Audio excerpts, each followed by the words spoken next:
لا 10 انا عامل دراسه. معلش للناس اللي بيحضروا المختبر لاول مره، عشان لو في حد عنده تعليق يعني بيعرفني الدكتوره دينا ممكن تقول لي اسمه، عشان انا باخد الاسامي اللي بيشاوروا لي، يعني مش محضرهم من البيت يعني. هو اتفضل. الشكل الزمني، الشكل الزمني والتشكيل الفني في نص هجرة وأبطاله. تبدأ رواية نص هجرة وأبطاله بسقوط ورقة مرفقة مع مظروف مرسل إلى الفنانة التشكيلية سحر جلال، ومن خلال هذه الورقة المكتوبة كرسالة صغيرة تبدأ لعبة التشكيل الفني للزمن. الرسالة مرسلة من ممرضة والدة سحر جلال التي أخبرتها قائلة: أقوم برعاية والدتك السيدة منال نجيب منذ 3 سنوات، أرهقها المرض اللعين لكنها ما زالت متدفقة، كثير ما تردد أن المساحيق والرطوش لا تفيد بعتبات القبور، وتود لو تقرأين ما ظلت تكتبه طيلة سنة كاملة. إلى صفحة 6. إذا نحن نكتشف أن أحداث هذه الرواية ستكون مصحوبة ومحددة في إطارها الزمني الذي مقداره سنة كاملة. وسنلاحظ منذ البداية أن هناك ألوانا وتلوينا على الوجه يتخلله رسومات على ألواح وأقمشة لتكوين أشكال من الجمال التشكيلي في الرواية التي كتبتها الدكتورة دينا عبد السلام. أنا هختصر برضه. الرواية لوحة خطية عشوائية لسطور من زمن النص، بالإضافة إلى الشكل الفني الداخلي المكتوبة به الرواية، حيث نرى تشكيلا فنيا للكتابة الروائية وهو ما يشبه التصحيح المصاحب للكتابة الأولى لأي عمل لغوي، أو هي البروفة قبل الأخيرة قدمتها لنا بشكلها الفني الذي لا يعتبر جديدا في الأدب. فهناك أدباء قدموا أعمالهم بخط أيديهم سواء كانت دواوين أو روايات. الرواية ليست رواية حدث تعتمد عليه خلال صفحاتها فيضيق ويتوسع يتأزم وينفرج، إنها رواية زمانية تعتمد في أحداثها على التشكيل الفني للزمن المشكل في لوحة تشكيلية بألوان مختلفة بديعة عبر السيرة الذاتية للفنانة التشكيلية منال نجيب، والتي كتبتها في دفتر حزين لعمق سكندري يحمل العجز والذكرى والمنزل القديم. تبدأ سيرة السيدة الفنانة منال أم الفنانة سحر بوجود كلمات على رأس الصفحة: منتصف أربعينات القرن الماضي، ولدت بالإسكندرية 18 أغسطس 45. إذن التلميح والتشكيل الزمني يبدأ أيضا مع أول سطر من صفحات الرواية، فالزمن سيبدو لنا من خلال الرواية في لوحات وتشكيلات فنية، فهو زمن داخلي وزمن خارجي، زمن ماضي وزمن حاضر، زمن متحرك وزمن ساكن، زمن نفسي وزمن ذاتي، زمن دائري وزمن طوري، وزمن متقطع أيضا. الزمن في هذا النص جاء في تشكيلات فنية متعددة، فالزمن الحاضر هو الزمن الذي تعيشه سحر، والزمن الماضي البسيط هو الذي عاشته أمها منال، والزمن الموغل في القدم هو الزمن الذي راحت تقصه من خلال دفترها المرسل داخل المظروف، والذي بدأته من منتصف أربعينات القرن الماضي، وما سبقه من أزمان أكثر قدما عبر معلوماتها وحديثها إليها. لقد جعلت الكاتبة الزمن الحاضر هو الزمن المعبر عن الحالة التي تعيشها سحر، فتتذكر الماضي على لسان الحاضر من خلال أمها منال، وتهرب هي بواقعها وأحداث حياتها لعلها تجد منقذا مما هي فيه. تقول صفحة 7: غاضبة من الماضي ثائرة عليه إلا أنه أضحى جليا إنه لا فكاك من أسره إلا إذا واجهته. لعلها تجد منقذا مما هي فيه باستدعاء المستقبل المتخيل إنه أفضل حالا من الماضي والحاضر. وقد استعانت الكاتبة بظاهرة تراصل الفنون، حيث استخدمت هذه الظاهرة الفنية وأسهمت في تطور الرواية العربية وظهور أنواع جديدة من النصوص مثل ما هو النص الذي هجره أبطاله.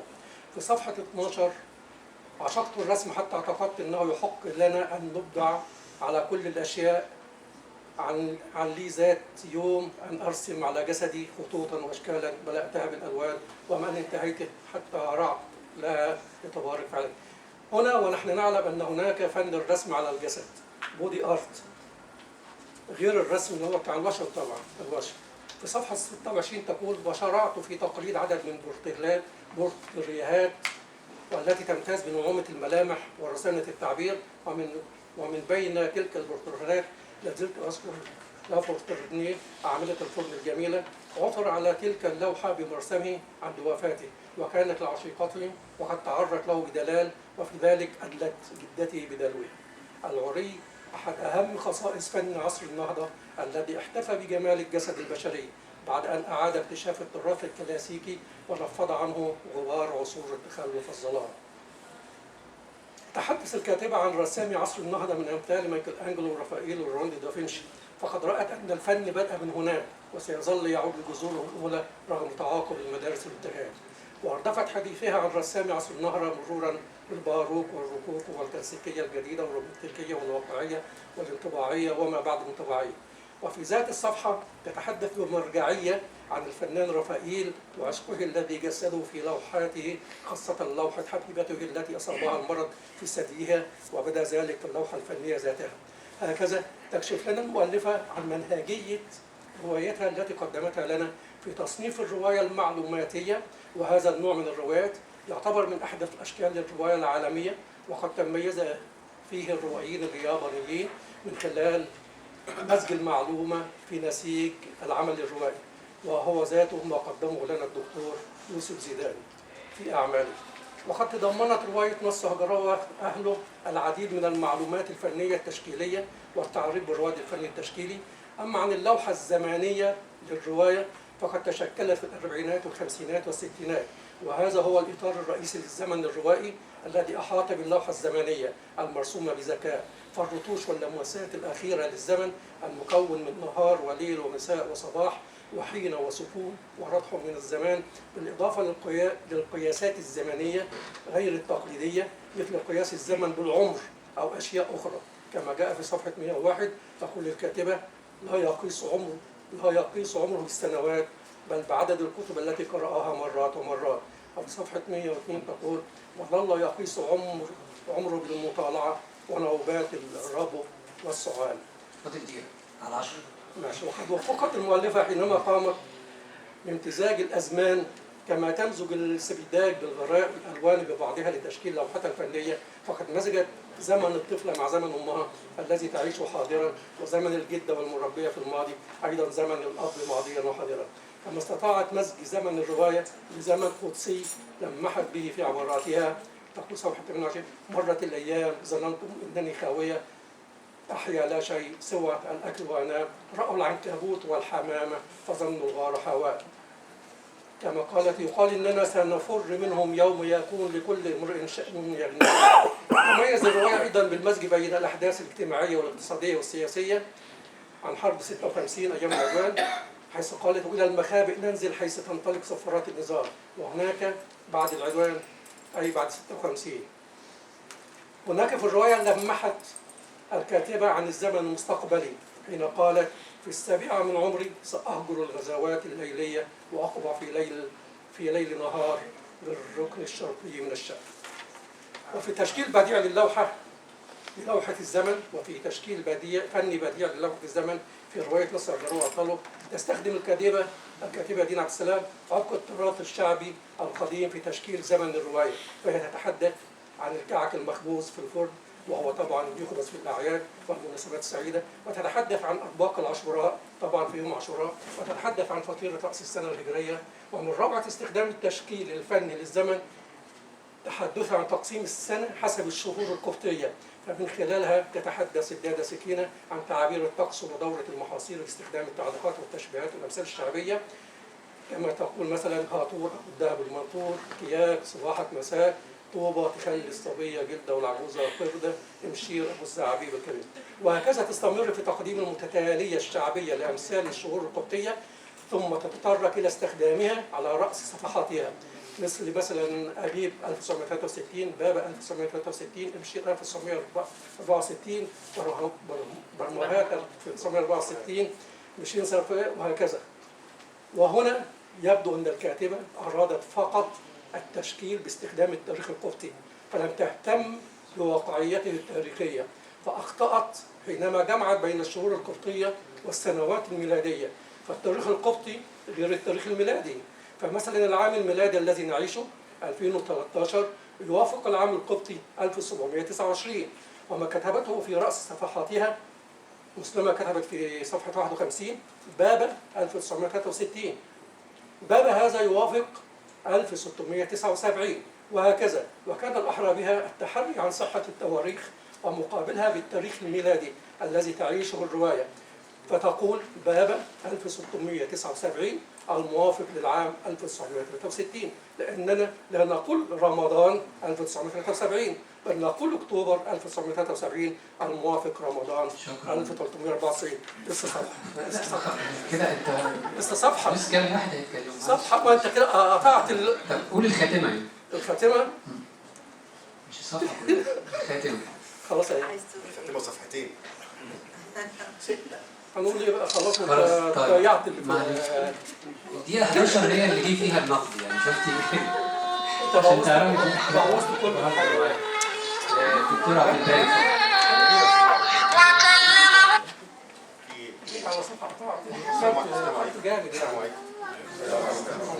بعد لغة الشاعر ولغة الصمت ولغة الإبداع لنا الله. هقطع معلش ممكن نعمل موبايلات سايلنت عشان أنا عاوز الناس مش عارف في حاجة. اتفضل اتفضل. طيب قلنا بعد لغة الشعر. أنا مش هتكلم بعد كده. ليه؟ بجد لا.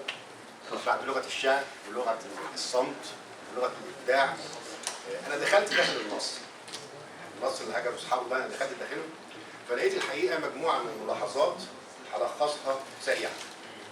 أول ملاحظة إن الدكتورة وظفت ثقافة واسعة عميقة متعددة الروافد لخدمة النص، من الكوبلان البلجيكية والسجاجيد الشيرازي ولوحات ما بعد الانطباعية لفان جوخ إلى شهقة الملوخية مرورا بقصة الخط. كل ده وظفته وبدون افتعال. يعني في بعض الناس بيحطوا كده ايه انواع برفانات وبتاع عشان ينظروا علينا، لا هنا تحس ان هي بشكل طبيعي في عمليه توظيف. الملاحظه الثانيه لقيت نص موازي لهذا النص اللي هجره اصحابه. النص الموازي الحقيقه جاني من تقسيمها هي لثلاث فترات. الفتره الاولى حوالي 48 صفحه، التاريخ بتاعها منتصف 48 بداية الخمسينات، 56 وقفت عندها شوية حتى نهاية الخمسينات. الفترة الثانية هي أرختها بالتاريخ، أنا عاوز أقول المصري القديم وليس القبطي، لأن هذا التاريخ مصري قديم عمره 4442 سنة. هم الأقباط أعطوا له بعض التحويرات لكن هو مصري قديم. النص الثالث او الجزء الثالث وبرضه ده على فكره 44 صفحه تقريبا. الجزء الاخير بدون تاريخ وهو تقريبا يوازي فتره السبعينات، وهذا ليس عبثا، هو مقصود من الكاتبه في قراءتي لها او قراءتي فيما حدث. نيجي في للفتره الاولى اللي هي 48 صفحه الاولى اللي هي فترة نص الأربعينات والخمسينات، هنجد إن هي في هيمنة للجدة التركية. في هيمنة كاملة للجدة التركية. وفي بقايا أرستقراطية بتشتري اللوحات المزيفة. يبقى أنا كده أخدت هذه الفترة، أعطتني هي فكرة عن هذه الفترة عن مصر. أنا على فكرة في النص الموازي مش عاوز أقول إن منال هي مصر، لا. هو بس في هنا نص موازي أعطاني مناخ اللي عايشاه منال في هذه الفترة. دي الفترة الأولى تقريبا ملخصها بهذا الشكل. نيجي للمرحلة الثانية اللي هي أرختها بالتقويم المصري. دي كان لها دلالات الحقيقة. هي فترة الستينات وما أدراك ما الستينات.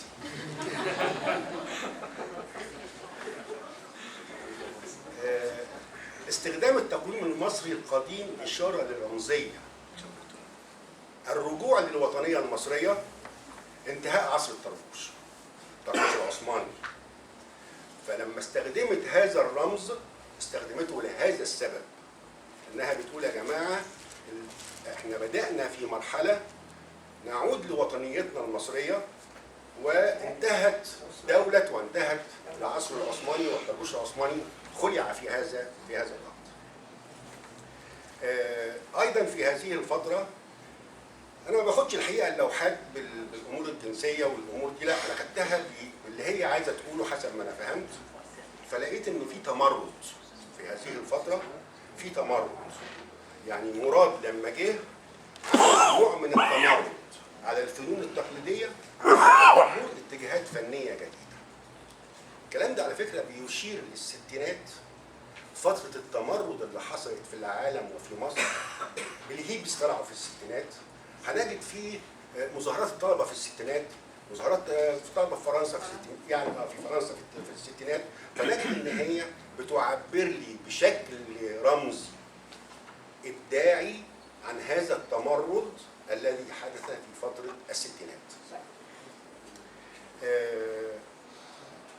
ما زلت أنا في المرحلة الثانية اللي هي الستينات، فحاجد إن في حصار حصل على البطلة حين تحررت من هيمنة الجدة.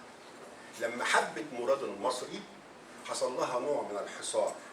أنا أخذتها بالحصار اللي حدث نتيجة لاستقلالية مصر واستقلالية القرار المصري، فحصل لها نوع من الحصار عليها، وهو تعبير أيضا مجازا أو إسقاط أو سموه زي ما سموه النقاد هم يقولوا احنا ماليش فيها. أخيرا في الستينات النكسة، نكسة منال حصل لها نكسة عندما وجدت الخيانة وعاشت جو النكسة. هذا أيضا حدث في الستينات، وهذا أعطاني انطباع لهذه القرن. في المرحلة الثالثة اللي هي بدون تواريخ، اللي هي تقريبا مرحلة السبعينات، أيضا لاحظت فيها بعد النكسة حاولت إنها ترجع لأهلها فرفضوها. هنا بنتكلم عن مصر على فكرة. بدأت تعتمد على نفسها، باعت عفش البيت. هي مصر في السبعينات بدأت تعتمد على نفسها فباعت عفش البيت. لما باعت عفش البيت وهتفلس، هي عندها ايه مصر؟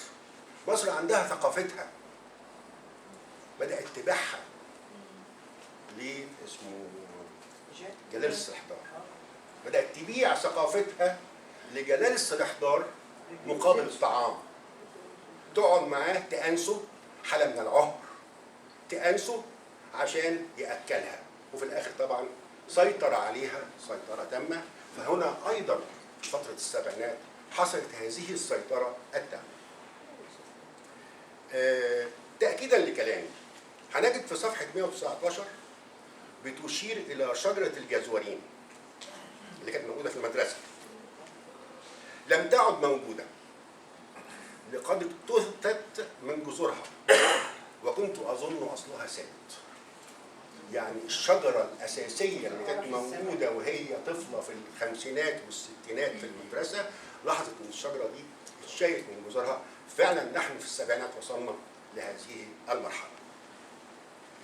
برضو في حتة ذكية قوي لاحظتها، معرفش هي تقصدها ولا لا بصراحة، بس أنا لا ذكية في تعبيرها. يعني هو أستاذنا عنان الحقيقة قال لي الحتة دي، حتة التكثيف الشديد وخطورته.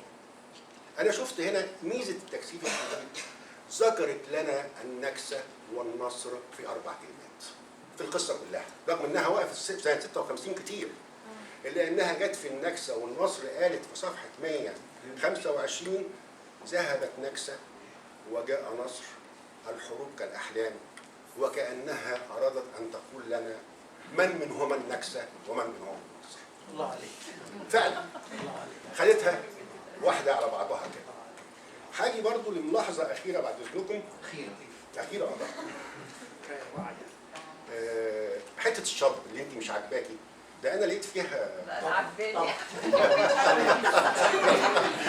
لأن لقيت فيها بلاوي. هي عجباك. صفحة 133 مثلا بتقول أو لم أكن أستحق أن أستظل بتلك الواحة الخضراء، ثم شطبت كلمة الواحة وكتبت الغابة. لاحظوا الفرق. يعني المفروض ان انا استظل بالواحة رمز الامان ولكن انا مستظله. هنا الشطب بقى حصل بالغابه، رمز الخوف ورمز القلق ورمز ورمز ورمز. شكرا جزيلا.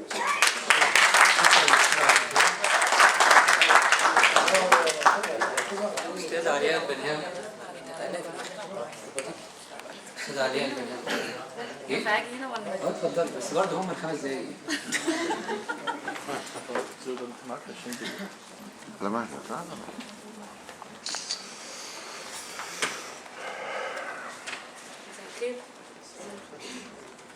هتكلم. الموت هو اشد انواع النكبات لانه هو اشد انواع الانفصال، والموت والحياه هما طرفي الصراع دائما. عنوان الروايه نص هجر ابطاله هو عباره عن لوحه يتسرب منها الابطال. يعني هنجد ان من العنوان نكتشف ان الروايه عباره عن لوحه ويبدا يتسرب منها الابطال بسبب ان هي ضاقت عليهم اللوحه او لم يعجبهم الادوار او كل واحد انتهى دوره. بعيدا عن الفكره الاساسيه بتاعت الروايه اللي هي مراد ومنال والجواز والطلاق والحاجات دي كلها، هي فكره تقليديه ورأيناها في دراما او في سينما او ما الى ذلك.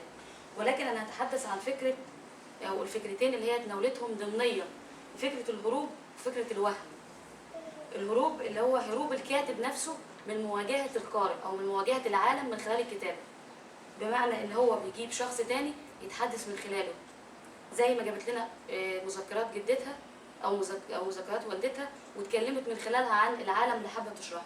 فدي حاله هروب من الكاتب نفسه، وهو اللي انا بفسره اللي هو ده بدا جيل من ادباء العصر الحالي بيتناولوه، زي الكاتبه سعاد سليمان ما اخذت برضه روايه اخر المحظيات، ان اخذت نفس النهج، ان هي بتحاول هربت من المواجهه الرئيسيه للقارئ او للعالم اللي هي هتواجهه، وجابت لي شخص تاني عن طريق الايميلات او عن طريق خطابات او مذكرات او ما الى ذلك. وهي انا بفسرها في الاصل هي حاله من القمع السياسي اللي اخذوه هذا الجيل. فهو بيتوارى من خلال هي الشخصيات اللي بنتحدث عنها. فكره الوهم، هي الكاتبه عطتنا فكره الوهم في اكتر من نقطه. اول حاجه الروايه بعت لي الوهم، الروايه كلها الروايه في اساسها هي حاله من الوهم، جميع الاحداث بتدور كانها حلم طويل او لوحه مرسومه. يبقى بدايه هي الكاتبه عطتني فكره الوهم. تاني حاجه الجده عطت للبطله فكره الوهم عن طريق التراث والفن والحياه العاطفيه اللي ربطتها بيها والقصص واللوحات وما الى ذلك. وعندما تصادمت معها في موقف واقعي، عندما حكت لها عن قصه علاقتها بمراد، تنكرت الجده من كل هذا وقالت لها هذا ليس واقعيا وما فيش حاجه اسمها عاطفه ولا هذا حب وتنكرت من ذلك وطردتها. اذا هي بعت لها الوهم. يبقى الكاتبه بعت لنا الوهم من خلال فكره الروايه على انها هي اصلا ربما تكون لوحه مرسومه، والجده باعت للبطله فكره الوهم من خلال التراث اللي ربطها عليه. وكمان مراد ذات نفسه باع للبطله الحب الوهمي، وفي الاخر اكتشفت الخيانه. الكتابه الجانب النفسي طبعا واضح جدا في الروايه من خلال الخط، وطبعا انا اهنئ الكاتبه على الخط اللي كتبت بيه. والروايه لا تصلح الا بهذا الشكل، ولا تصلح ان تخرج الا بهذا الشكل. فالخط بتاع الروايه ذات نفسه بيعبر عن نفسيه الكاتب، بيعبر عن الحاله النفسيه اللي فيه هو فيها. ف يعني مثلا في صفحه 138 و140 لو بصينا كده الجمله بتاعت طقطقت راسي وانا اسير وسط الكؤوس الفارغه والزجاجات، هي مش مكتوبه بس بخط الايد ومكتوبه بشكل مايل متناسب مع نفسيه الجمله. طقطقت راسي ونلاقي ان الجمله نازله مع القلم على تحت. في صفحه 140 نفس الكلام، الجمل الخط بينزل لتحت على اساس ان البطله خلاص بينتهي دورها وبتنتهي. زي ما بتقول اعتذرت لها فلقد حان دوري لاهجر النص كما هجره بقيه الاخطاء، ونازله بشكل تنازلي وخلاص الموضوع انتهى. وده اللي بيستخدمه الخبراء الطب النفسي او علم النفس، ان هم بيستخدموا خط المريض في التعبير عن نفسيته او اكتشاف نفسيته. اللغه طبعا لغه الكاتبه في قمه الحساسيه، فتجد ان النص يلازمك. يعني انا لما قريت الروايه حسيت انها ماشيه معايا في كل، حتى بعد ما سبتها. يعني قريت النص الاولاني مشيت نزلت خرجت ماشيه معايا، الحديث والروايات اللغه شقت احساسي بشكل رهيب، برغم اللي هي فيها يعني مش يعني الى حد ما في تقليديه يعني مش، ولكن الاحساس بالكلمات وبالجمل يرافق القارئ. طبعا هي ما اتكلمتش عن الشخصيات بتاعت الروايه، يعني ما مسكتش كل شخص ووصفته بالشكل التقليدي، وده اللي كمان اللي لفت انتباهي. يعني في بعض الروايات بيمسك كل شخصيه ويكتب عنها مواصفاتها الجسديه والشخصيه وما الى ذلك، لكن هي تركت الحوار هو يفعل ذلك بالشخصيه. يعني الحوار وظفته في ان هو يوصف لي شخصيه مراد مثلا، يوصف لي ثقافته، يوصف لي العالم اللي هو جاي منه وما الى ذلك. اخر حاجه هتكلم عنها طبعا نقلات الاحداث بسرعه، هي نقلات زمنيه ومؤثره طبعا. الحوار عميق واستخدمت فيه لغه عميقه بتحمل المعاني، بالاضافه الى الرمز. طبعا استخدمت الرمز في الجده ذات نفسها، الرمز التوت الاحمر واللي هنحطه عندي تحت مليون خط، التوت الاحمر وليس الابيض. يعني كان طبيعي ان احنا بناكل التوت الابيض او التوت الاسود، ولكن هي دائما كانت تبحث عن التوت الاحمر، وهذا طبعا دليل على رمز العذريه او رمز مثلا الاغتصاب او رمز هو في الاصل له علاقه بالانثى، هو التوت الاحمر. كمان استخدام الغراب والثعبان وما الى ذلك. في جمله عجبتني جدا في الحوار: الثعبان يخلع عنه جلده القديم دفعه واحده، يفر هربا منه ولا يزرف عليه الدم، فلقد كان يحد من التوائه. هذا الرمز رمز خطير جدا يعبر عن مصر في هذه الفتره، وهي ما فعلته، تحاول في كل مره ان تتحرر من جدتها، وكانها هي الثعبان يحاول ان يتحرر من جلده وهي الجده نفسها. واشكركم على حسن الاستماع.